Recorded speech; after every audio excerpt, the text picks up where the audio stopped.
celebration. So without further ado, I'm going to introduce to you our speaker, a former massage trainer, spa supervisor, joined Lifestyles May 2017, Good Morning World, Best Endorser 2019, Lifestyles Rising Star nominee in the year 2021, achieved the highest position as GMD last July 2022, Lifestyle's highest group growth nominee 2023. Please help us welcome Global Marketing Director Blanca Rimucha. The screen is yours, GMD.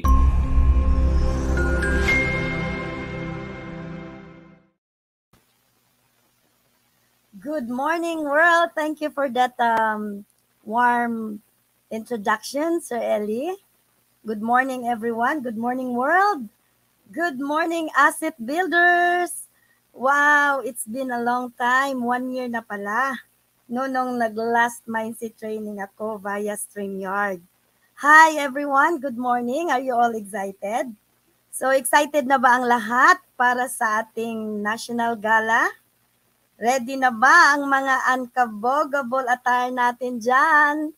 Okay, so bago pa sa gala, let's have our mindset training first. Okay, so excited ba? Okay, so gala ang pinag-usapan, kaya meron akong talent show ngayon na topic sa inyo, no? But before that, meron lang akong tanong. May kakilala ka ba na magsasabi sa'yo na bagay lang sa'yo yung business mo kasi may talent ka, no? O kaya sinasabi sa'yo, bagay lang talaga sa'yo yan kasi talented ka doon sa sa mga sales, no? Marunong ka mag-sales talk, no? O kaya ikaw mismo ngayon na nakinig. Sinasabi mo sa sarili mo na mabuti pa yan si GMD Blanca. GMD na yan kasi talented yan eh. No? O kaya, sabihin mo, super talented siguro yan si GMD Eva. Kasi, more than 20 years na siya sa business. No? Baka yung talent niya sa sales din. No? So, anyway, alam nyo, dito sa business natin, di naman ito para sa may mga talent lang, ano? So, di naman kailangan ng talent talaga para ikaw ay maging successful sa buhay, no? Kaya, for today's mindset training, meron akong ipapakilala sa inyo. Alam nyo kung sino yon at kung ano yon? Yes, 10 bagay lang naman siya. And, ito yon, no? 10 things that required zero talent. Uy, meron palang 10 bagay na di kailangan ng talent. So, 10 things that take zero talent but will get you 100% respect and increase your chances of gaining work experience and career progression. Yan. So, how often do we equate success with talent? Of course, all the time. But the reality is, success isn't created by talent alone. No, hindi lang yan. Just like we might see immense talent squandered, we also see underdogs unexpectedly overachieve.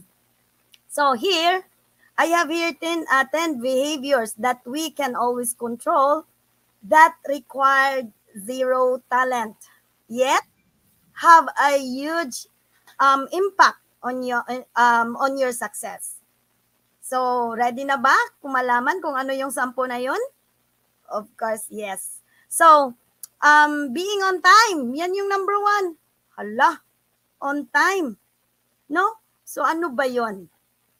Punctuality is a key habit that requires organization and planning ahead. Kaya dito sa lifestyles, dapat may planning ka na, no? May goal setting ka, both of which lead to a greater success. So here's a good primer on why being on time is very important and how anyone can make it a habit. So being on time helps you be cool, calm, and collected.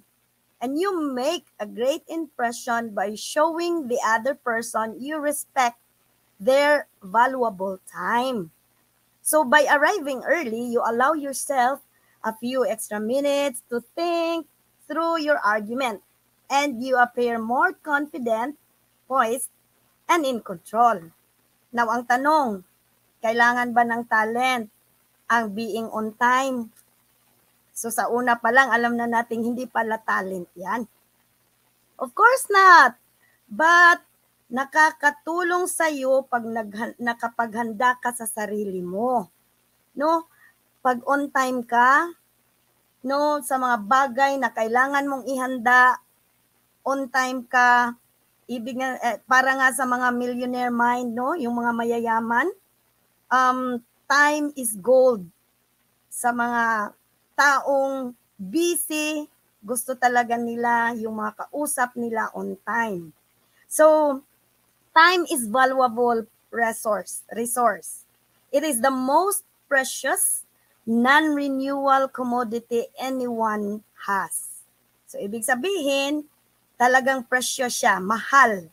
No? Mas mahal pa yan sa gold, mas mahal pa yan sa diamonds, no? Mas mahal pa yan sa Rolex. And in fact, mas mahal pa siya sa Ferrari. So, time is precious. So, kailangan, pag sa lifestyles, pag may STP schedule ka, may naset kang appointment, dapat on time ka, no? O kaya, pag speaker ka, dapat on time para prepare. Tapos may confident ka, no? Mas spare mo yung confidence mo. And of course, sa mga events, hopes, dapat on time, no? Kasi mahiya naman tayo dun sa mga ini-invite natin. Mas nauna pa sila kaysa sa iyo na nag-invite, no? So be on time. It's very, very important. Sabi nga ni JMD Eva, pag may schedule ka daw na 2 p.m., dapat 12 noon, nandun ka na. So kung sakali, mga 1 o'clock ka na dumating, you are like 30 minutes late. Diba? Tama, JMD Eva? So yun, doon ko natutunan sa kanya yan, yung pagiging on time. Alright, so dito na tayo sa number 2. Ano ba yung number 2? Work ethics. Ayayay. So ito bang work ethics na to, kailangan din ng talent? No? Actually, this is the discipline of showing up consistently and making the best decisions that lead to peak performance. So, bakit ba kailangan yung work ethics? May it be sa employment or sa business mo? So, talagang importante yan. Kasi yung ethics talaga, ano yan eh, integrity.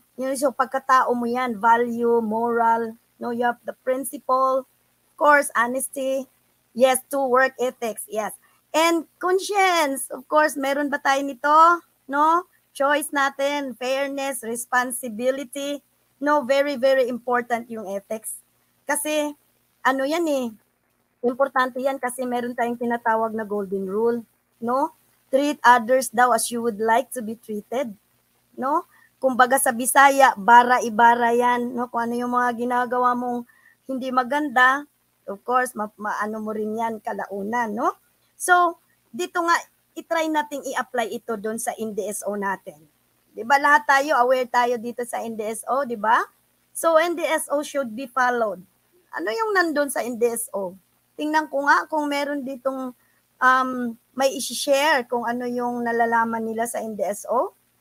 Of course, number 1 yan, yung parati talagang pinag-usapan yung price cutting na yan, no? Talagang hindi siya nawawala. Bakit kaya nag-NDSO naman, ginagawa pa rin yan, no?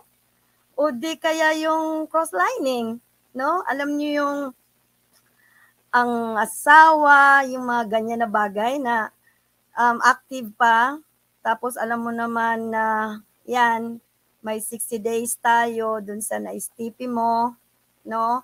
But still again, pinasok mo pa rin at sabihin mo pa doon, magpa-expire ka na lang, tapos pwede ka nang mag-transfer. Yes or yes? So may makarelate ba dito niyan? No? O kaya i-sign up mo kahit na STP na ng iba. Alright. So, let me just remind everyone, at ito din, reminder din ito sa akin, no, bilang speaker. The golden rule, no, do unto others as you would have them do unto you. And this is very important kasi it is a rule eh. No, rule yan sa buhay natin. Buhay mo, buhay ko, kailangan i-apply natin yung ethics. Yes or yes? No? So, di na tayo magpaano dyan ha. Kailangan NDSO i-apply and it should be followed talaga. Alright, so Emily, yes ma'am. Okay, so number 3, let's go. Yes, Sir Angelo, 60 days talaga, no? So, let's go to effort. So, ano itong effort, no? Effort teaches us that we can do more than we thought. We learn new skills and abilities when we take the time to put in consistent effort. So every new success that we achieve through our efforts increases our confidence in ourselves and our abilities. So effort keeps us focused on success. So ito din, di pala kailangan ng talent yung effort na yan. Effort is the best indicator of interest. So pag interesado ka kasi sa isang bagay, no, lahat ng effort ibibigay mo na ibubuhos mo na. No, halimbawa sa panliligaw, of course, bibili ka ng flowers, pabango, no, mag-get up ka talaga para magustuhan ka ng babae. Yes or yes? No? So, dito sa lifestyles din, just give your all, no? Lahat ng effort, ibigay mo na, puso't kaluluwa mo, ibuhos mo na dyan, lahat-lahat. Kasi yung promise lang naman talaga ng company is only 3 to 5 years. And pag talagang ibinuhos mo na yan in 3 to 5 years, sabi nga ni Jen De Eva, saka ka na lang daw, maghangad, no? Sa Tagalog, pag-inom ka ng tubig. So, ibig sabihin, bigay mo ng todo-todo yung 3 to 5 years mo kasi ang ano doon is time and money freedom eh. 'Di ba? So success is dependent on effort. Yes, true. Sabi nga, to double your gains, you must triple your effort. So doble-doble, no? Hindi lang doble but triple. So it is true that every effort is converted into success. But it is equally true that success does not come without effort. Very important talaga yung effort. Okay, so ano nga yung number 1 natin? Number 1 is, ano nga ba yun? Nalimutan na ng speaker. Be on time. Number 2 is ethics. And of course, number 3 is effort. So punta na tayo dito sa number 4. Body language. Wow. Body language is a kind of nonverbal communication where thoughts, intentions, or feelings are expressed by physical behaviors such as facial expressions, body posture, gestures, eye movement, touch, and the use of space. So, alam nyo ba yung kanta na Looking Through the Eyes? No, yung Looking through the eyes of love, no? So makikita pala sa mata, no? Yung love na yan. It's non-verbal communication, right? But hindi rin ito kailangan ng talent. But it is very important again. Minsan, alam nyo yon, yung pagsisinungaling, makikita minsan yan sa mata, no? Yung mata nakikiusap, nakikiusap yan eh. No? O kaya yung love mo, saan mo pwede siyang ma-express? Hugs, kisses, no? So, doon, maramdaman mo na love ka ng isang tao. No? O kaya, minsan, alam niyo yon, yung hindi ka gusto ng tao, makikita sa facial expression na hindi ka niya like. No? Yes or yes? Yes. But dito sa lifestyles, tingnan natin kung pwede natin siyang i-apply, yung body language na yan. So, dito, magagamit yung body language sa STP. Dapat, pag nag-STP ka, eye contact, dapat nandoon, no? Kasi doon makikita ng ng kausap mo o ng prospect mo yung sincerity, no? Yes, eye is a window of the soul. Yes. No, so yung sincerity nandoon. Yes, yes my dear, loves Joanne, no? Importante 'yan. And of course, yung action, no? Yung action na excited ka, lalo na pag nag-present ka ng opportunity kasi doon niya makikita kung totoo yung sinasabi mo, No, action speaks louder than words, sabi nga nila. So, pag sinabi mong dito maraming travel, so dapat kailangan niya makita yung excitement mo, yung action talaga speaks. And hindi na mahirap sa iyo yung pag-close doon sa na-stating mo, no? So, remember to always wear a smile. So, that's body language. Okay. So, mabilis lang ba? Yes, NMD Lini, no? So, let's go to number 5. Bilis lang nito, matatapos na din tayo, no? So, number 5. Anyone has energy to devote to a goal, and the decision of how much to give. So, dapat be conscious about where your energy goes. Okay? So, ano nga yung energy? Energy is money, no? Money yan eh. So, in our business, we always need energy talaga. Kaya you have to drink the product para energetic all the time, no? So, actually, yung energy naman, hindi din ito talent eh. Yes, number 5 energy, Sir Angelo. No, so hindi ito talent, but we really need our energy talaga. Life is all business. Ika nga. Spend your energy to get joy, happiness, evolution, and to gain more ability to enjoy life, to enjoy. No, so in this field, no, in lifestyles, we spend energy. We spend our energy. So kaya yan, pwede rin nating i-apply ito, no? Kung halimbawang may mga downlines ka dyan, na matigas ang ulo, hindi teachable, di sumusunod, kung ano yung ituturo mo, no? Kung sa Bisaya pa, bagulbulan kaayo, no? Pabayaan mo muna sila. Baka hindi pa sila ready, no? So, don't waste your energy dun sa mga downlines na ganyan. Yung mga price cutting din, hayaan mo na yan, no? Mas-stress lang tayo dyan. And again, sabi nga, ako, minsan umiiyak ako pag talagang ganyan yung downlines ko, no? Parang ako yata yung natamaan dito But anyway, we need energy to in order to be better at what we do. All right? And we need energy to do what we love. And we need energy to be able to spend more time with our family. Yes or yes? So again, energy is currency. Ibig sabihin, pera talaga si energy. So, spend it well and invest it wisely. Don't waste your energy. Yes or yes? Yes. So, let's go to number 6. Attitude. Wow. Attitude na tayo.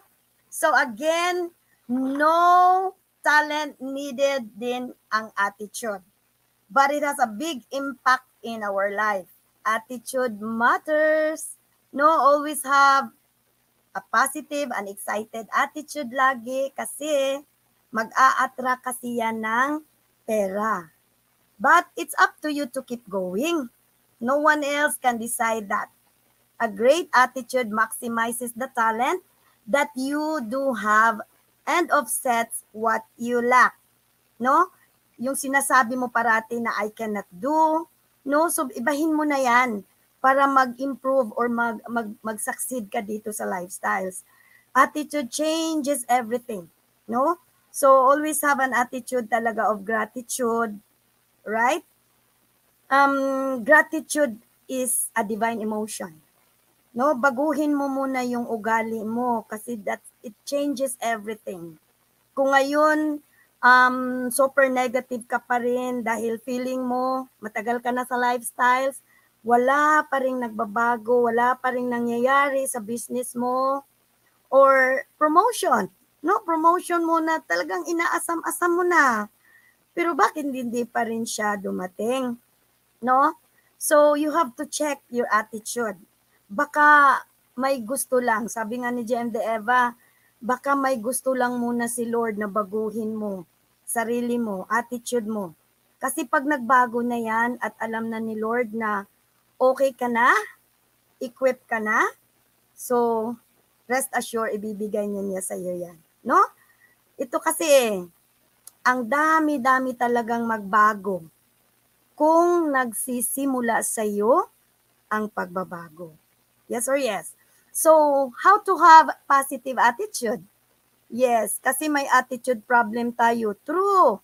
No? So, think and behave in a more positive attitude and optimistic way. So, ano yon? Identify areas to change. No, tingnan mo kung ano bang dapat na baguhin sa sarili mo. Kasi lahat-lahat yan galing yan sa puso. No? And number 2, of course, check yourself. No? Kung equip ka na ba? No? Kung yung patience mo malalim na ba, baka mamaya hindi pa. So, awayin mo lang yung mga downlines mo. Oops. Ako ulit ito No? So, number 3, be open to humor. So, ano ito? No?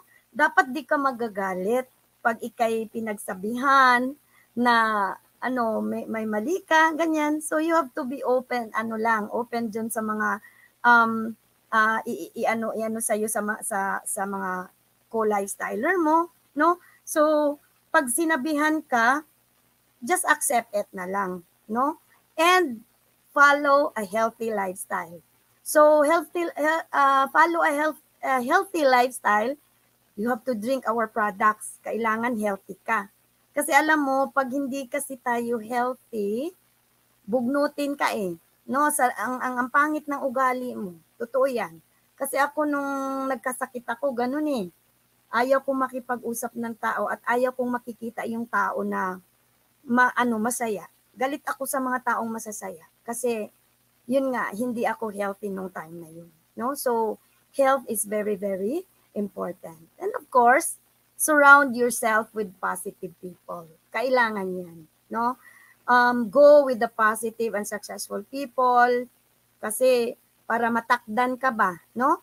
So, takod-takod lang yan, madi. So, ibig sabihin, pagka kasama mo kasi yung mga negative, of course, ganun din ikaw. So, sabi nga nila, pag mga marites na 5 ang kasama mo, tapos ikaw sumama sa kanila, pang-anim ka, no? So, dapat you have to be with positive people talaga para mag-attract yan and mag-change din yung buhay mo, no? Pag positive ka. And of course, practice positive self-talk. So, importante yan. Huwag mong sabihin parati sa sarili mo na buang mangko, no? O kaya sabihin mo, malas ko naman. So, hindi ko na close, malas. So, wag ganyan, no? You have to be positive all the time, no? If you're going to say good things sa sarili mo, of course, beautiful things about yourself, and it will change your life also. Okay. So, yes or yes? Yes. So, meron ba tayong natutunan dun sa pang-anim natin about the attitude? Okay, so let's go to number 7. So malapit na, no? So number 7, it's the passion. Passion for me means you feel excited about what you do. You find meaning and purpose in your work. So you tackle each day with focus and never making excuses for why you cannot get things done. Perhaps the single most important way each one of us can suffocate the fear that keeps us from peak performance. So peak performance, ano yan? When you perform to be the best of your ability, you need to be clear on what you want to achieve and what is important to you. So focus on your life and your priorities. So your passion is for you. Yung passion is sa'yo yan No, sa'yo yan. Now, the purpose is for others.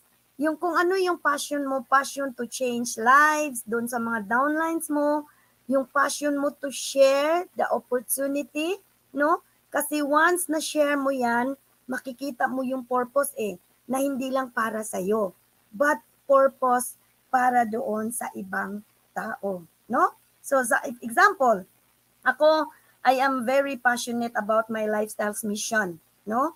Because I love what I do. No, mahal ko kung ano yung mga ginagawa ko.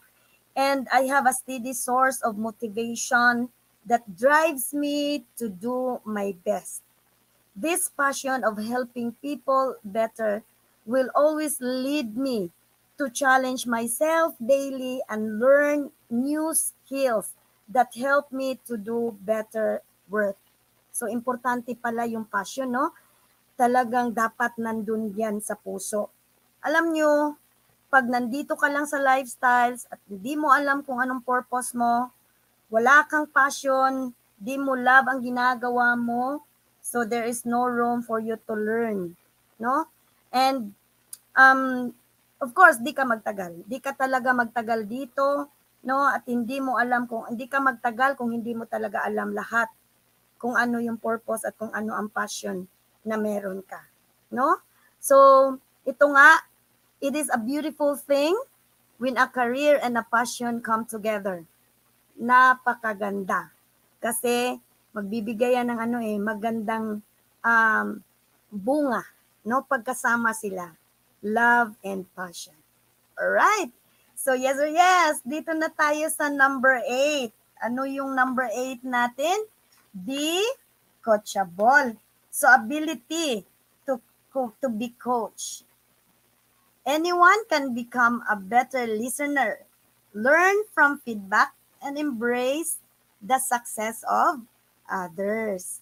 So, my best skill was that I was coachable, I was a sponge and aggressive to learn. So, ikaw, pag teachable ka kasi, nandun yung pagka-aggressive mo, no? Na matutunan mo lahat. Now, what is this coachable attitude? It is defined by your ability to be coached. It is determined by your emotional ability to withstand the necessary constructive criticism and pressure from your coach. It requires you to do so without losing your positive spirit and without slackening in your motivation and effort.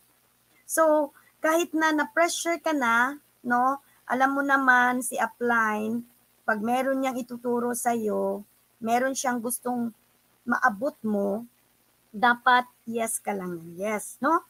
Kahit hindi mo na alam kung ano yon, hindi mo na alam kung anong gagawin mo, but you have the faith, may faith ka doon sa mentor mo, doon sa upline mo, dapat gawin mo na lang, no? Kahit may pressure may pressure yan, that's okay. Kasi masarap yun dahil may pressure siya, tapos ginagawa mo. Kahit hindi mo alam, kahit hindi ka sure na ma-achieve mo. But as long as nandyan si mentor, nandyan si upline na nagtuturo sa iyo, have faith, no? Please, have faith. Yes lang ng yes, wag ka nang mag-no, no? Kasi if you have the faith, again, yun ang tinatawag natin na teachability. And hindi po talent ang kailangan dyan sa pagiging teachable mo. Okay? Yes or yes? Alright. So, let's go to number 9. Number 9, doing extra. Ano yun? Go the extra mile. Go the extra mile. The ones who sustained their success were the one who consistently worked at their craft beyond what was required. That extra work and preparation fosters confidence. So we all learn from this approach and exceed our own expectations. So to do more, one is required to do. Now, for example, if you are willing to go the extra mile to your friend, of course, ibigay mo kung ano yung kailangan niya para siya ay masaya. No? So, pwede din na doon sa halimbawa, if doon sa hotel, no? You go extra mile to make their guest happy.